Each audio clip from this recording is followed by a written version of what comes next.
तैयार साथियों, हो जाओ तैयार। Hello guys, I am Umakant Sharma and welcome to Umakant classes. दोस्तों, जैसे कि आपने वीडियो के स्टार्टिंग में ही देख लिया, हो जाओ साथियों, हो जाओ तैयार, है ना बेटा। डीएसएसबी की वैकेंसी आ चुकी हैं। डीएसएसबी की सारी पोस्ट पर वैकेंसी आ चुकी हैं। टीचिंग और नॉन टीचिंग दोनों पोस्ट पर वैकेंसी आ चुकी हैं। हाँ, पीआरटी की अभी नहीं आई हैं, अपकमिंग है पीआरटी की। बाकी पीजीटी टीजीटी दोनों वैकेंसी आ चुकी हैं। इवन पीजीटी में तो फॉर्म भी चालू है और टीजीटी का शॉर्ट एडवर्टीजमेंट आ चुका है और 8 फरवरी से उसके फॉर्म स्टार्ट हो जाएंगे, जिसकी लास्ट डेट क्या होगी, 8 मार्च लास्ट डेट होगी। तो बहुत से लोगों की क्वेरी आ रही थी कि इसके बारे में थोड़ा सा डिटेल्स में बताएं कि एग्जाम पैटर्न क्या है, इसका सिलेबस क्या है, कैसे एग्जाम कंडक्ट होती है, क्या क्या इसके एलिजिबिलिटी क्राइटेरिया हैं, ये सारी डिटेल्स। तो बेटा आज के वीडियो में हम इसी के बारे में बात करने वाले हैं। तो बने रहिए वीडियो के एंड तक और आपके एक एक डाउट का हम यहाँ पर सॉल्यूशन देंगे। फिर भी अगर कोई आपका क्वेश्चन रह जाता है जो इस क्राइटेरिया से बाहर है तो कमेंट बॉक्स में कमेंट कीजिए। क्लियर है? ओके, चलिए बात करते हैं। देखो आज हम किस किस पॉइंट पर बात करने वाले हैं बेटा। डीएसएसबी टीजीटी रिक्रूटमेंट 2024, इसके बारे में हम बात करने वाले हैं। पोस्ट का नाम है, इसका शॉर्ट एडवर्टीजमेंट आ चुका है। मैं टेलीग्राम पर भी डाल दूंगा और यहाँ पर भी मैं कमेंट बॉक्स में उसको लिंक को पिन कर दूंगा, तो आप वहाँ पर देख सकते हैं। ठीक है, देखो टोटल वैकेंसी की हम बात करते हैं। हम आज किस किस पर बात करने वाले हैं, चलो एक बार मैं बता देता हूँ। टोटल वैकेंसी कितनी है, एप्लीकेशन स्टार्ट कब से होंगे, उसकी लास्ट डेट क्या होगी, फॉर्म फी क्या है, एलिजिबिलिटी क्राइटेरिया क्या रहेगा, एग्जाम मोड क्या होगा, इसका नेगेटिव मार्किंग है या नहीं है। बहुत से लोगों को क्वेरी होती है कि डीएसएसबी में इंटरव्यू होता है या नहीं होता है, तो इसकी भी हम बात करेंगे। और इसकी एक्सपेक्टेड एग्जाम डेट क्या होगी उस पर भी हम बात करेंगे। साथ साथ में हम बात करेंगे बेटा एग्जाम पैटर्न, सिलेबस और रेफरेंस मतलब हम कहाँ से तैयारी करें, क्या करें, कहाँ से कौन सी बुक पढ़ें, क्या करें ताकि हमें एक सीट फिक्स हो जाए, हमारी हम एक सीट अपनी बुक करवा दें। तो हम इन सारे टॉपिक पर बात करने वाले हैं। चलिए, तो पहले तो ये छोटे छोटे टॉपिक हैं, इनके बारे में बात कर लेते हैं। उसके बाद में ये साइड में मैंने लिखे हैं, थोड़ा सा इनके बारे में हम डिटेल्स में पढ़ेंगे। देखो आपको पता है, आपने शॉर्ट एडवर्टीजमेंट जो आया है उसमें देख लिया होगा कि टीजीटी की जो वैकेंसी है बहुत बम्पर वैकेंसी है बेटा। 5118 वैकेंसी अपने आप में बहुत ज़्यादा होते हैं। ये अपने आप में बहुत ज़्यादा वैकेंसी होती हैं, 5118 वैकेंसी। ठीक है, उसके बाद में देखो एप्लीकेशन स्टार्ट कब होंगे। एप्लीकेशन स्टार्ट होने की डेट है बेटा 8 फरवरी 2024। 8 फरवरी 2024 से फॉर्म स्टार्ट होंगे और पूरे एक महीने चलेंगे। इसकी लास्ट डेट क्या होगी, 8 मार्च 2024। तो बहुत से बच्चे क्या करते हैं कि फॉर्म चलो ठीक है फिल कर देंगे, अभी तो काफ़ी टाइम है, तो लास्ट डेट का इंतजार ना करें। बाद में सर्वर इशू होता है, बहुत सारी प्रॉब्लम्स आती हैं। तो जैसे कोई लोग कहते हैं कि डेट बढ़ जाएगी, अरे उसका इंतजार ही क्यों करना कि डेट बढ़ जाएगी नहीं बढ़ेगी। एप्लीकेशन फॉर्म स्टार्ट हो, उसके बाद में जल्दी से जल्दी आप अपना फॉर्म फिल कर दें। ठीक है, उसके बाद में बात करते हैं बेटा इसकी फॉर्म फी क्या रहेगी। देखो अभी तो एडवर्टीजमेंट में इसके बारे में कहा नहीं है, डिटेल्ड एडवर्टीजमेंट जो आएगा उसमें इसके बारे में बोला जाएगा। बट जो प्रीवियस पैटर्न रहा है और जो चल रहा है अभी, उसके अकॉर्डिंग मैं बात करूँ तो इसका फॉर्म फी बहुत नॉर्मल होता है, 100 रुपीज़। और वो भी किसके लिए, जनरल और ओबीसी कैटेगरी, ईडब्ल्यूएस कैटेगरी, इनके लिए। बाकी जो अदर कैटेगरी हैं एससी एसटी वगैरह, इनके लिए क्या है, ये कम्प्लीटली फ्री होता है। ठीक है, कम्प्लीटली फ्री होता है, उनके लिए कोई फॉर्म फी नहीं होती है। बाकी 100 रुपये भी इसके कोई ज़्यादा नहीं है। ठीक है, तो नॉर्मल फॉर्म फी है। अब जो मेन पॉइंट आ जाता है वो है बेटा कि इसका एलिजिबिलिटी क्राइटेरिया क्या है, कौन कौन इस पोस्ट के लिए एप्लीकेबल हैं। तो देखो इसके बारे में वैसे आपने देखा होगा कि सेंटर की जो वैकेंसी आती है, नो डाउट ये वैकेंसी सेंटर की नहीं है, दिल्ली बोर्ड की है। ठीक है, बट दिल्ली बोर्ड क्या एक केंद्र शासित मानते हैं, तो वो सेंटर में ही आ जाता है। ठीक है, सेंटर में शामिल मान लेते हैं। तो सेंटर में जो होता है ना, सबसे बड़ा जो इश्यू रहता है वो किसका रहता है बेटा, सब्जेक्ट कॉम्बिनेशन का रहता है कि सब्जेक्ट कॉम्बिनेशन बन रहा है कि नहीं बन रहा। तो देखो सब्जेक्ट कॉम्बिनेशन की जब हम बात करें तो ये तो हमें क्लियर कब होगा, जब डिटेल्ड एडवर्टीजमेंट आ जाएगा, उसमें पूरा एकदम एलिजिबिलिटी क्राइटेरिया रहता है, तो वो सारी चीज़ें उसमें नोट होती हैं। ठीक है, तो उसके बारे में तो हम डिटेल एडवर्टीजमेंट आने के बाद में बात करेंगे। लेकिन अभी के लिए मैं बता दूं कि इसका टीजीटी के लिए जो एलिजिबिलिटी क्राइटेरिया है वो क्या है कि एक तो बेटा आपके पास होनी चाहिए क्या, ग्रेजुएशन। एक तो ग्रेजुएशन होनी चाहिए। ग्रेजुएशन के बाद में क्या होनी चाहिए, चलो इसको मैं इरेज कर देता हूँ। ग्रेजुएशन के बाद में आपके पास क्या होनी चाहिए बेटा, बीएड होनी चाहिए। ग्रेजुएशन, उसके बाद में बीएड होनी चाहिए और उसके अलावा आपके पास सीटेट होना चाहिए। और सीटेट भी कौन सा, लेवल 2। लेवल 2 जो सीटेट होता है, जो एक तो होता है लेवल 1, वो पीआरटी के लिए होता है। टीजीटी के लिए कौन सा होगा? लेवल 2। ध्यान रखें पीजीटी में सीटेट की जरूरत नहीं होती है, लेकिन हम बात कर रहे हैं टीजीटी की, तो टीजीटी में सीटेट लेवल 2 ये क्लियर होना चाहिए। तो ये आपका एलिजिबिलिटी क्राइटेरिया रहता है। अब ग्रेजुएशन में जो सब्जेक्ट कॉम्बिनेशन की बात आती है ना, वो हम डिटेल एडवर्टीजमेंट आएगा उसके बाद में एक और वीडियो बना देंगे, तो उसमें वो सब्जेक्ट कॉम्बिनेशन भी देख लेंगे। ठीक है, चलिए आगे बात करते हैं एग्जाम मोड की। तो बेटा इसकी जो एग्जाम होगी ना वो होगी सीबीटी। सीबीटी मतलब कंप्यूटर बेस्ड टेस्ट। ठीक है, ऑनलाइन एग्जाम होती है। ठीक है, ऑनलाइन एग्जाम होगी इसकी। उसके बाद में आगे नेगेटिव मार्किंग की बात करते हैं। तो देखो आपने देखा होगा कि केबीएस में नेगेटिव मार्किंग नहीं थी, लेकिन एनबीएस में नेगेटिव थी 1/4 की, ईएमआरएस में भी 1/4 की नेगेटिव थी, और यहाँ भी 1/4 की नेगेटिव होती है। तो नेगेटिव मार्किंग होगी बेटा यहाँ पर कितनी? 1/4 की। 1/4 की नेगेटिव मार्किंग मतलब जैसे अगर मान लो आपने 5 क्वेश्चन किए हैं और 5 क्वेश्चन में से 4 तो आपके सही हुए, एक क्वेश्चन गलत हो गया, तो वो एक क्वेश्चन का एक क्वेश्चन क्या करेगा? 0.25 मार्क्स को यहाँ पर ले डूबेगा।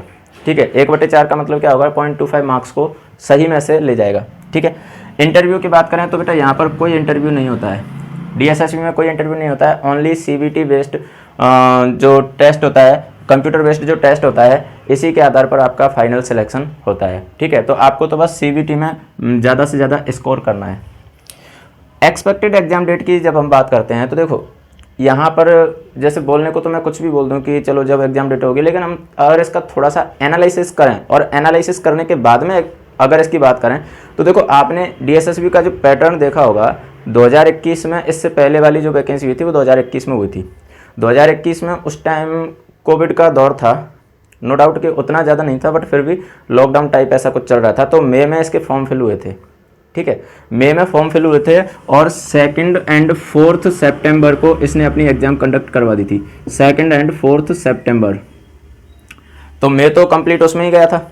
ठीक है, कंप्लीट में उसमें ही गया था फॉर्म फिलिंग में। तो अपने पास कितने महीने बचे थे? जून में भी आई थिंक फॉर्म फिल हो रहे थे। I don't remember exactly, but I think चल रहे थे। ठीक है, तो चलो जून को शामिल भी कर लें, तो जून, जुलाई और अगस्त ये 3 महीने थे अपने पास। ठीक है, अगर कंप्लीट जून को शामिल करें तब 3 महीने थे। सितंबर में तो एग्जाम हो गई थी, वो भी स्टार्टिंग में ही। ठीक है, तो वो तो उस टाइम पर था। अब यहाँ पर देखो एक चीज़ है कि बीच में इलेक्शन आ रहे हैं, तो इलेक्शन आने की वजह से थोड़ा सा ये डिले होगा। अब इलेक्शन का एग्जाम से क्या लेना देना, आपके दिमाग में ये चीज़ आ रही होगी। तो बेटा इलेक्शन भी गवर्नमेंट जो एम्प्लॉय होते हैं वही करवाते हैं, और यहाँ पर भी ड्यूटी जब लगेगी तो इन्विजिलेटर भी चाहिए, एग्जाम कंट्रोलर भी चाहिए, और वो बहुत सारी चीज़ें होती हैं, तो उनके लिए भी तो स्टाफ की ज़रूरत होती है। तो इसलिए पॉसिबल है कि थोड़ा सा ये टाइम ज़्यादा ले ले। और टाइम ज़्यादा लेने का मतलब जो मेरा एक्सपेक्टेशन है वो ये है कि इसकी जो एग्ज़ाम होगी वो जून के अप्रॉक्स हो सकती है, जून के अप्रॉक्स, जून या ज़्यादा से ज़्यादा जुलाई, लेकिन इससे ज़्यादा डिले नहीं होगा। इससे पहले ही होने के चांस है, इससे ज़्यादा डिले नहीं होगा। ठीक है, तो ये तो हमने जो छोटे छोटे से पॉइंट थे इनकी बात कर ली। आई थिंक इनमें से सारी चीज़ें आपकी क्लियर होंगी। अब जो हम बड़ा मैटर है उसकी बात करते हैं कि ये सारी चीज़ तो ठीक है, लेकिन जो हमें एलिजिबल बनाएगा, जो हम उस सीट के हकदार होंगे, मेन पॉइंट तो वही है। तो इसका मतलब हमें एग्जाम पैटर्न के बारे में अभी देखना है, सिलेबस क्या रहता है और एग्जाम पैटर्न क्या रहता है। तो चलिए इसके बारे में बात कर लेते हैं, हम थोड़ा सा डिटेल्स में देख लेंगे इसको कि इसका सिलेबस और एग्जाम पैटर्न क्या होता है।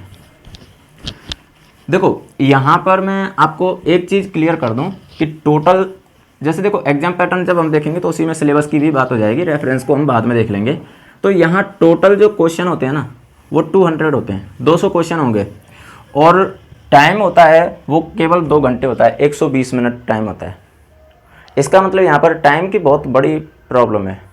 नो डाउट मैथ्स वालों के साथ में ये बहुत अन्याय होता है एक तरह से, अगर मैं मेरी भाषा में कहूँ तो अन्याय है मैथ्स वालों के साथ में, क्योंकि मैथ्स में कैलकुलेशन वगैरह का उसके लिए थोड़ा तो एक्स्ट्रा टाइम मिलना चाहिए। अदर सब्जेक्ट में तो ये है कि या तो हमें आ रहा है या नहीं आ रहा है, या तो हम टिक करेंगे या फिर आगे बढ़ जाएंगे। ठीक है, बहुत से ज़्यादा होगा तो थोड़ा बहुत सोचने पर काम चल जाएगा, लेकिन यहाँ तो कई बार तो ऐसा होता है कि बहुत मतलब कुछ क्वेश्चंस तो ऐसे होते हैं जो पूरा एक पेज मांग ले सॉल्यूशन का।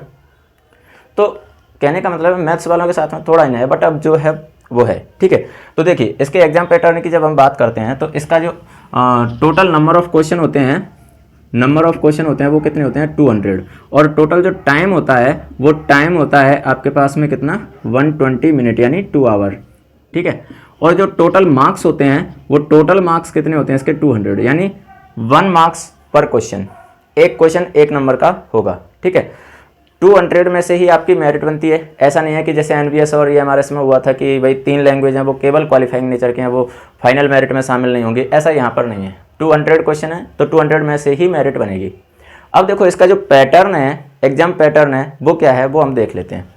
इसका जो पेपर होता है ना, जैसे जो 200 मार्क्स का जो पेपर है वो पेपर 2 पार्ट में डिवाइड होता है, ठीक है। 2 पार्ट में डिवाइड होगा, एक तो होता है पार्ट ए, एक होता है पार्ट ए और दूसरा होता है पार्ट बी। पार्ट बी, अब देखो पार्ट ए और पार्ट बी में क्या फ़र्क होता है, दोनों ही 100-100 नंबर के होते हैं। ये भी 100 मार्क्स का होता है और ये भी 100 मार्क्स का होता है। उसके बाद में देखो पार्ट बी है ना, वो कंप्लीटली आपका सब्जेक्ट बेस्ड होता है।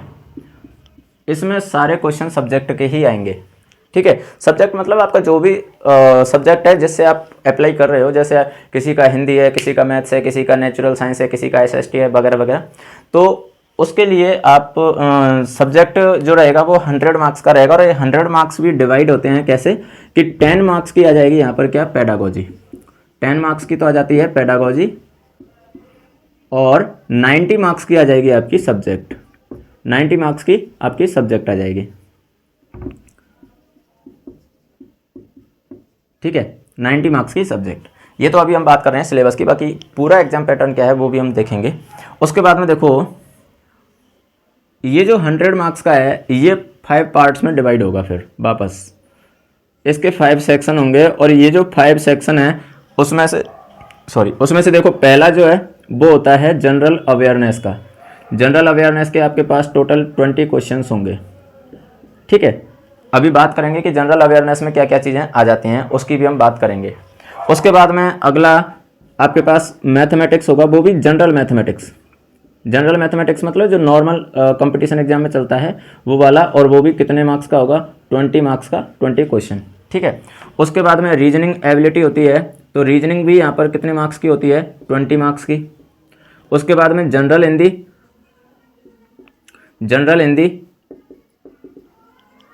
ये भी 20 मार्क्स की होती है। और जनरल इंग्लिश ये भी 20 मार्क्स की होती है। और इस तरह से 100 मार्क्स का आपका पार्ट ए होता है। देखो आपको दोनों पार्ट में क्वालिफाई करना बहुत ज़्यादा ज़रूरी है। दोनों पार्ट में मतलब पार्ट ए में और पार्ट बी में, ये दोनों में क्वालिफाई करना बहुत ज़्यादा ज़रूरी है। क्वालिफाई इन द सेंस कि जनरल कैटेगरी के लिए यानी यूआर के लिए तो आपको कम से कम 40% दोनों में इंडिविजुअली लाने होंगे। 40% मतलब यानी ये 100 मार्क्स का है तो इसका मतलब कम से कम 40 नंबर ही तो इसमें आने चाहिए और कम से कम 40 ही इसमें आने चाहिए। ऐसा नहीं है कि किसी का एक पार्ट बहुत अच्छा है तो दूसरे पार्ट में अगर नंबर कम आ गए तो चल जाएगा, नहीं। जैसे मान लो किसी का पार्ट ए बहुत शानदार है, बहुत अच्छा है, मान लो उसने पार्ट ए में स्कोर किया 90 आउट ऑफ 100, ठीक है, और इसमें मान लो उसने स्कोर किया 30 आउट ऑफ 100, ठीक है, और टोटल इसके कितने हो गए 120। मान लो उस सब्जेक्ट की कट ऑफ गई है कितनी 110, तो अगर देखा जाए तो ये बंदा एलिजिबल है, बट नहीं होगा। क्यों? क्योंकि यहाँ पर इसने पार्ट बी क्लियर नहीं किया है। भले ही इसका ओवरऑल कट ऑफ से ऊपर है लेकिन पार्ट बी क्लियर नहीं किया है, अगर ये जनरल कैटेगरी से है तो, ठीक है। तो जनरल के लिए 40% स्कोर करना कंपलसरी है। ओबीसी और ईडब्ल्यूएस के लिए 35% क्लियर करना जरूरी है हर पार्ट में, और ऐसे ही एससी और एसटी के लिए 30% क्लियर करना जरूरी है, ठीक है। तो ये हर पार्ट की बात कर रहा हूँ मैं, सेक्शन की बात नहीं कर रहा। सेक्शन में भले आप कोई सा एक सेक्शन अगर पूरा भी स्किप कर रहे हो चलेगा, कोई दिक्कत नहीं है। हालांकि मैं ये सजेस्ट नहीं करूँगा कि आप पूरा सेक्शन स्किप करो, लेकिन अगर पूरा कोई एक सेक्शन स्किप करते हो और फिर आप कट ऑफ क्लियर कर रहे हो तो डजेंट मैटर। क्लियर है? तो आपको दोनों पार्ट क्लियर करने होंगे, ठीक है। अब ये जो पार्ट हैं वो 20-20 क्वेश्चन के हैं, ठीक है, 20-20 क्वेश्चन के हैं। जनरल अवेयरनेस, जनरल मैथमेटिक्स और रीजनिंग, जनरल हिंदी और जनरल इंग्लिश। उसके बाद में पार्ट बी की जब हम बात करते हैं तो देखो इसमें 10 नंबर की पेडागोजी है, ये मैं बता चुका हूँ। अब ये जो 90 नंबर की सब्जेक्ट है ना, इसका कोई क्लासिफिकेशन नहीं है, कोई इसका ये नहीं है क्राइटेरिया हो कि कोई सब्जेक्ट का सिलेबस हो, नहीं। आपको केवल 9th to graduation 9th to graduation कहीं से भी पूछ सकता है। और इसका सबसे बेस्ट एग्जांपल मैं दूं तो 2021 वाली जो भर्ती हुई थी टीजीटी की, उसमें आप मैथमेटिक्स वाला पेपर और नेचुरल साइंस वाला पेपर उठा के देख लेना। नेचुरल साइंस में मोस्ट ऑफ क्वेश्चन 9th-10th से पूछे गए थे और बहुत से बच्चों ने जो रीट की प्रिपरेशन कर रहे थे वो डीएसएसबी में नेचुरल साइंस से सिलेक्शन ले गए। और मैथमेटिक्स में भर भर के ग्रेजुएशन से पूछे थे और आपको पता है कि वैकेंसी खाली गई थी मैथमेटिक्स में। तो यहाँ पर कोई फिक्स सिलेबस नहीं है, ये ध्यान रख लेना। यहाँ कोई फिक्स सिलेबस नहीं है, आपको 9 टू ग्रेजुएशन तक रेडी रहना है, वो कहीं से भी पूछ सकते हैं। ठीक है, 9th टू ग्रेजुएशन तक कहीं से भी पूछ सकते हैं। अब बात आती है कि हम फिर पढ़ेंगे कैसे 9 टू ग्रेजुएशन, इतना अपने पास टाइम नहीं होता कि इतना कवर अप कर सकें, उसकी भी हम बात करेंगे कि कैसे इसकी तैयारी कर सकते हैं। ठीक है, एक इसमें जो सबसे यूनिक चीज़ है डीएसएसबी में, जिसकी वजह से इसकी कट ऑफ भी कम जाती है और जिसकी वजह से इसकी सीट भी कई बार खाली रह जाती है, जो सबसे यूनिक है वो क्या है, इसमें लॉक सिस्टम। अब ये लॉक सिस्टम क्या होता है समझो। लॉक सिस्टम का मतलब है कि इसमें हर सेक्शन जो 20-20 क्वेश्चन का सेट है वो सेक्शन में डिवाइड होता है। जैसे यहाँ पर आप देख पा रहे हो, पार्ट ए में general awareness, mathematics, reasoning, general Hindi और जनरल इंग्लिश, इस तरह से ये डिवाइड रहता है। और यहाँ पर भी ये 20-20 क्वेश्चन के सेट में डिवाइड रहेगा। जैसे 10 नंबर का तो ये हो गया, फिर 10 नंबर का एक सेट इसका और बन जाएगा। ठीक है, और उसके बाद में 20-20 नंबर के 20-20 क्वेश्चन के 4 सेट बन जाएंगे। ठीक है, 20-20 के 4, एक 10 का और एक फिर पेडागोजी वाला 10 का, ऐसे करके इसमें 6 सेट रहेंगे। अब प्रॉब्लम ये आती है, जैसे आप एक सेट सॉल्व कर रहे हो, जैसे फॉर एग्जांपल मैं इसमें समझाता हूँ। चलो मान लो जैसे पहले जनरल अवेयरनेस वाला सेट आपका ओपन हुआ। ठीक है, तो जनरल अवेयरनेस के जो 20 क्वेश्चन हैं आप कहीं से भी कहीं पर जा सकते हो, कोई प्रॉब्लम नहीं। जैसे जनरल अवेयरनेस का फर्स्ट क्वेश्चन है, फर्स्ट से अगर आप डायरेक्ट 20वें क्वेश्चन पर जाना चाहते हो जा सकते हो, कोई दिक्कत नहीं। लेकिन जैसे ही आपने जनरल अवेयरनेस को सॉल्व कर लिया और जनरल अवेयरनेस से मान लो अगर नेक्स्ट सेक्शन है मैथमेटिक्स का, तो अगर आप जनरल अवेयरनेस से मैथमेटिक्स पर मूव कर गए तो अब वापस आप जनरल अवेयरनेस पर नहीं जा सकते। ये इसका सबसे यूनिक है कि अगर आपने जनरल अवेयरनेस सॉल्व कर लिया तो मैथमेटिक्स पर आ गए तो मैथ से वापस जनरल अवेयरनेस पर नहीं जा सकते। ये आपको ध्यान रखना पड़ेगा। ठीक है, ऐसे ही अगर मैथमेटिक्स सॉल्व कर लिया, रीजनिंग पर पहुंच गए तो फिर वापस मैथ्स पर नहीं जा सकते। अब यहाँ तो चलो ये होता है कि चलो सब्जेक्ट चेंज हो रही है तो कोई इश्यू नहीं है, इश्यू यहाँ पर आ जाता है। यहाँ भी जो 20-20 क्वेश्चन का सेट रहता है तो इसमें भी एक सेट सॉल्व करने के बाद जैसे ही आप दूसरे पर मूव ऑन किए तो पहले पर फिर वापस नहीं आ सकते। इसका मतलब ये नहीं है कि जैसे आपने कोई क्वेश्चन, ये होता है ना जैसे हम एग्जाम पेपर दे रहे हैं, एग्जाम उस पेपर सॉल्व कर रहे हैं, उस टाइम पर जैसे होता है ना कोई क्वेश्चन में हम फंस गए तो लगता है कि चलो बाद में अगर टाइम बचेगा तो देख लेंगे। यहाँ पर वो सिस्टम नहीं है। यहाँ पर आपको या तो क्वेश्चन को करना पड़ेगा या क्वेश्चन को छोड़ना पड़ेगा। तो इसलिए यहाँ पर सिलेक्शन के लिए क्वेश्चन करने से ज़्यादा प्रायोरिटी हमें किसे देनी है, किसे छोड़ना है।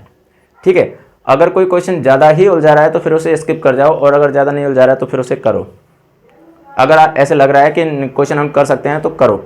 और उसके बाद में देखो, अगर मैं स्पेशली मैथमेटिक्स वालों के लिए बोलूँ तो मैथमेटिक्स में सबसे ज़्यादा तो ये रहेगा कि आप पार्ट बी को फोकस करो, क्योंकि पार्ट बी को क्लियर करना बहुत ज़्यादा टिपिकल होता है। पार्ट बी को 40% क्लियर करने के लिए करो और पार्ट ए को स्कोर करने के लिए, क्योंकि इसको बहुत आसानी से हम इसमें स्कोर कर सकते हैं।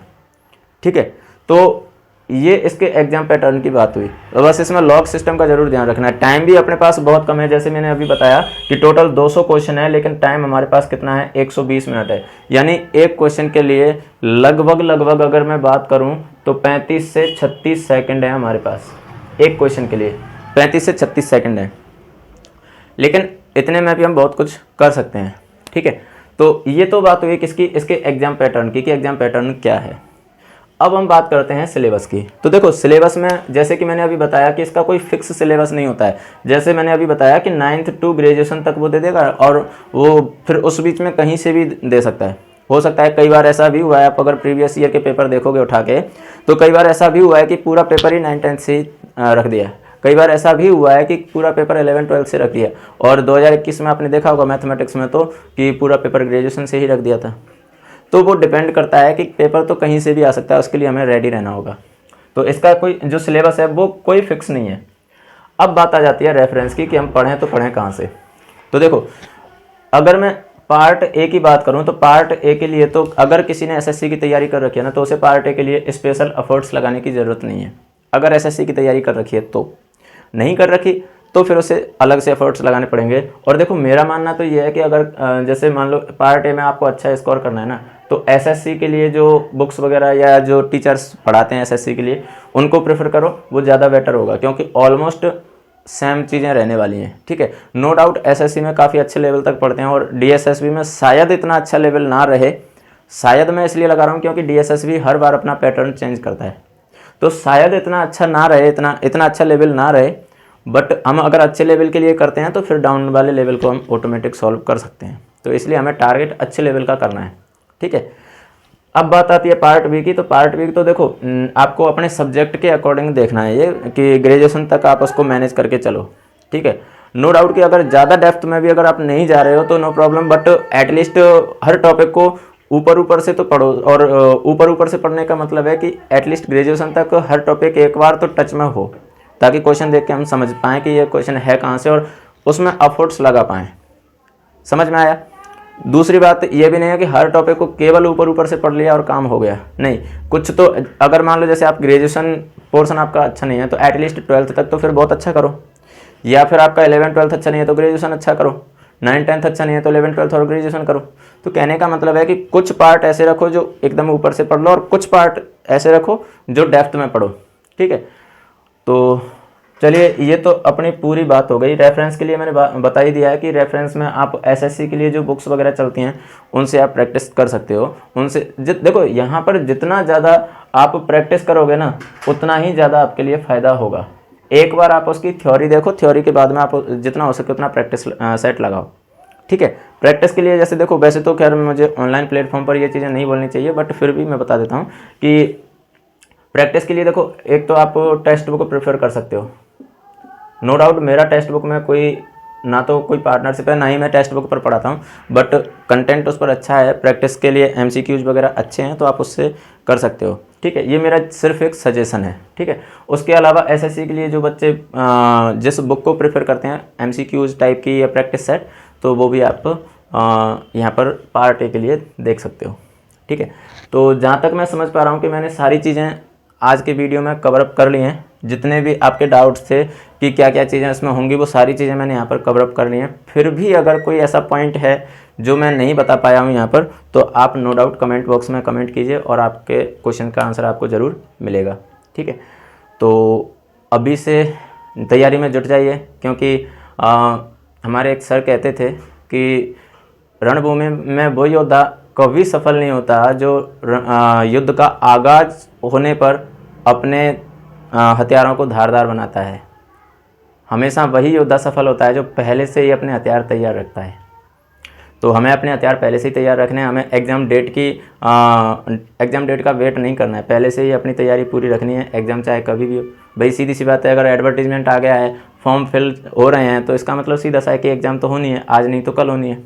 तो इसलिए अभी से तैयार रहें और अभी से मेरी तरफ से आप सभी को ऑल द बेस्ट, शुभकामनाएं एग्ज़ाम के लिए, बहुत अच्छा परफॉर्म करें। चलिए एक इन्फॉर्मेशन मैं आपको और दे देता हूं कि मैं डिस्क्रिप्शन में आपको उसकी लिंक दे दूंगा। मेरा एक टेलीग्राम चैनल है जहां पर डेली मैं मैथमेटिक्स के लिए प्रैक्टिस सेट करवाने वाला हूं। अभी तक तो नहीं, बट अब यहाँ से आगे कंटिन्यू करवाने वाला हूँ। और वहाँ पर क्विज भी चलेंगे और टेस्ट सीरीज भी चलेगी, दोनों ही चीज़ें होंगी। तो आप वहाँ पर जाके ज्वाइन कर सकते हो। वो जो क्विज होगी वो फ्री ऑफ कॉस्ट होगी, आपको उसमें कोई चार्ज नहीं देना है। तो वहाँ पर आपको अगर अच्छा लगे, कंटेंट अच्छा लगे, तो आप वहाँ पर वो क्विज ज्वाइन कर सकते हैं। चलिए आज की वीडियो को यहीं पर ख़त्म करते हैं। और अगर सारी जानकारी आपको समझ में आई हो, सारी जानकारी आपको अच्छी लगी हो, चैनल पर नए हो तो चैनल को सब्सक्राइब ज़रूर करें, अपने दोस्तों में भी शेयर करें ताकि हमें भी इंटरनल मोटिवेशन मिलता रहे। तब तक के लिए बने रहिए, अपनी मेहनत करते रहिए और सफलता की ओर बढ़ते रहिए। Bye bye, thank you.